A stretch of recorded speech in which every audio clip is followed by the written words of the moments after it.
Hello once again. Welcome back to Tina Henry's channel. Thank you for following up and being a consistent viewer of this channel.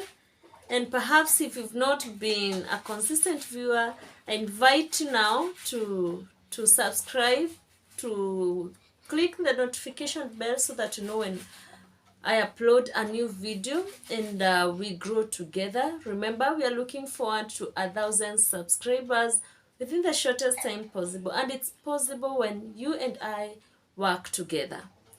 This is a new year that we look forward to fruitfulness. With God ahead, it shall work on this year.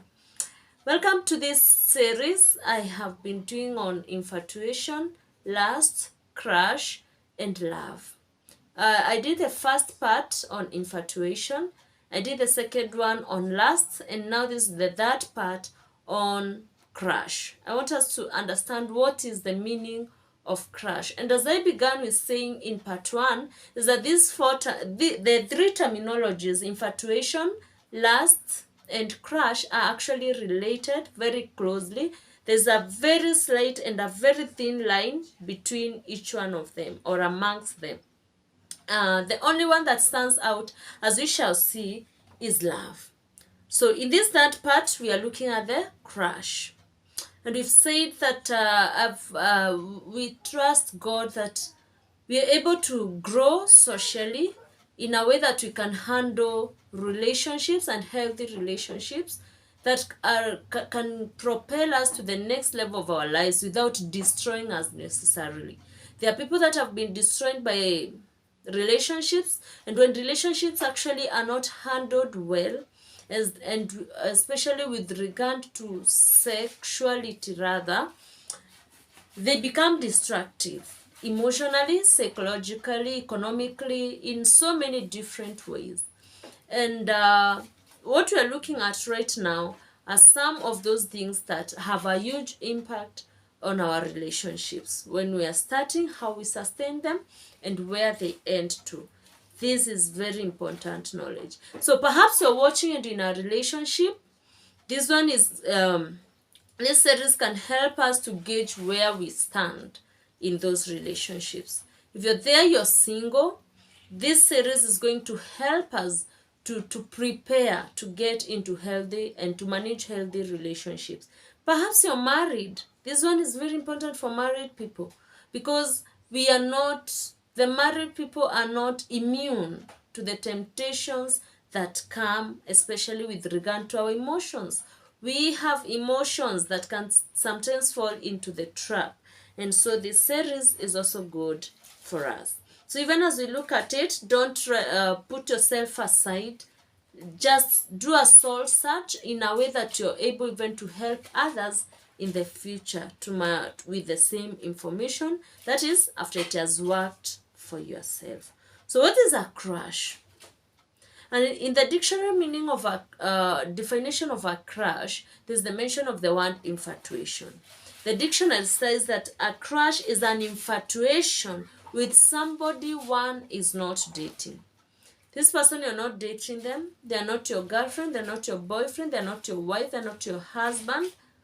You're not relating with them, but you admire them. You're infatuated about them because we said infatuation is a strong admiration for someone.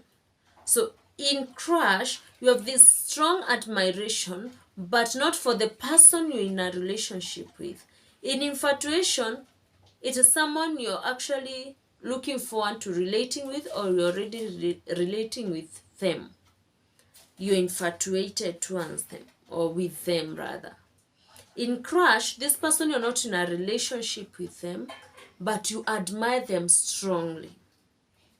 I don't know whether you get the difference. Yes, that is it. So from elsewhere, we can define a crush as a brief but intense infatuation for someone, especially one that is unattainable to us. So you have a strong admiration for somebody, but this person is actually quite far from you. you cannot even attain them.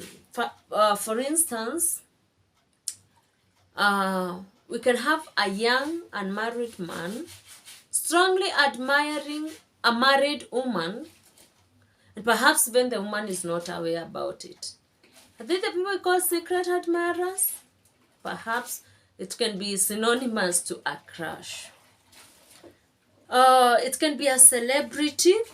A crush can be a celebrity. Public figures, perhaps some people like politicians. You're there, you're in the village, deep down there, but you're looking at the governor of that county very far from your place, and you think, wow, I think this guy is cute. If he made a move, I would not resist, yeah. But deep down, this person is married. This person is quite far from you. You can't meet or anything. You just admire them strongly, but they are unattainable or unreachable to us. Students can actually crush on their teachers. As a student, you can't approach a teacher, but you're just there. You think about them. You're obsessed with them. A married man can actually, a married woman can actually admire another woman's husband, or even a single man somewhere for reasons, I don't know what. Most of the people who crush, they are usually, a crush is an emotional response to something that we find attractive to another person. It can be their physical look. It can be the way they do things, the organizational skills, their leadership skills, the way they talk, the way they walk. A crush happens when you spot that one thing that is attractive about the other person, and you think, wow, I wish I could possess that person with that thing. So though sometimes it may not really lead to a sexual sin because this person is quite unreachable for us, it can also be damaging. Because if I'm a married woman and I crush on another person's husband or another single man somewhere, it means I have adulterated my feelings. The feelings that should be reserved for my husband, I have allowed them to go out to another person. This is actually adultery by the standards of God. Yeah, yes. If it is a single man that is crushing on a married woman, you're committing adultery with the woman. Because if you just, by the standards of God, just looking is sin. Well, sometimes we don't have control over what we think in the first instance. Let me say that. Even a very strong believer, a born-again Christian, can actually look at someone and say, wow, I think I like her. I think I like him. But what you do after that thought is what makes the difference. Do you allow yourself to be obsessed with the thought that that man's wife, I wish I'm the one who has her. I love her sense of fashion.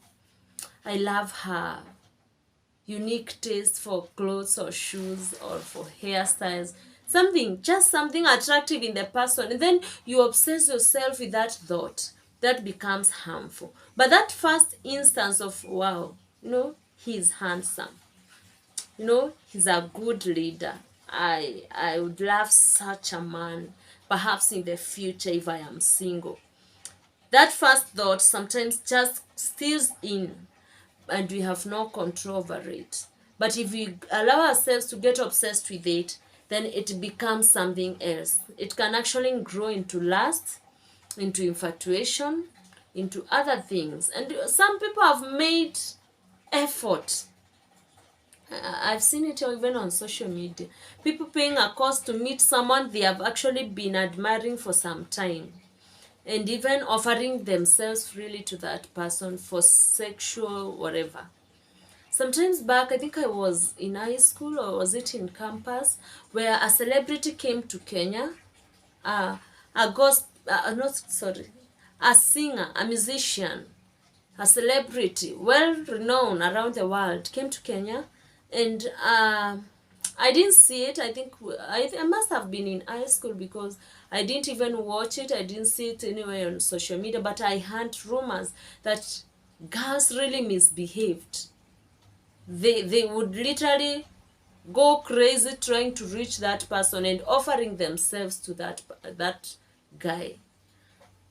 I don't want to mention the name, but that story was there.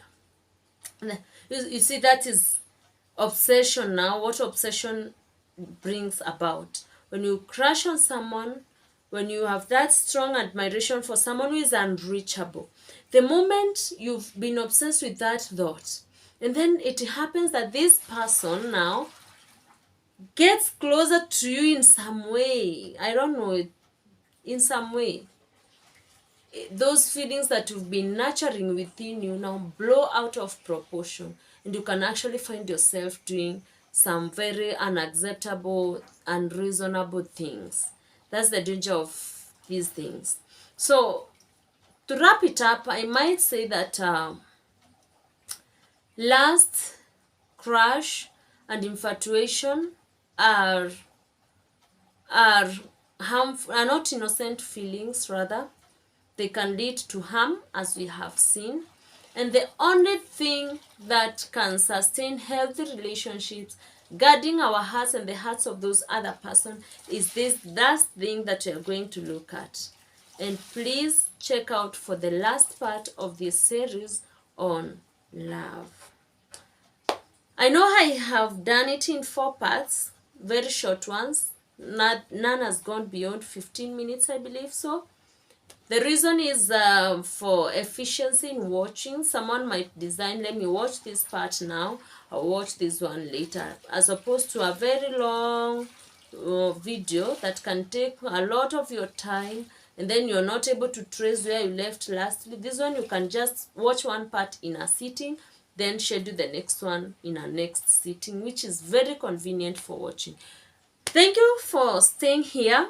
Please subscribe and share. Let's grow together, and I will be happy for you, as you also be happy for me when we are growing together. You can also comment with your thoughts or ideas so that we can keep growing one another. Remember, iron sharpens iron. Thank you. Goodbye.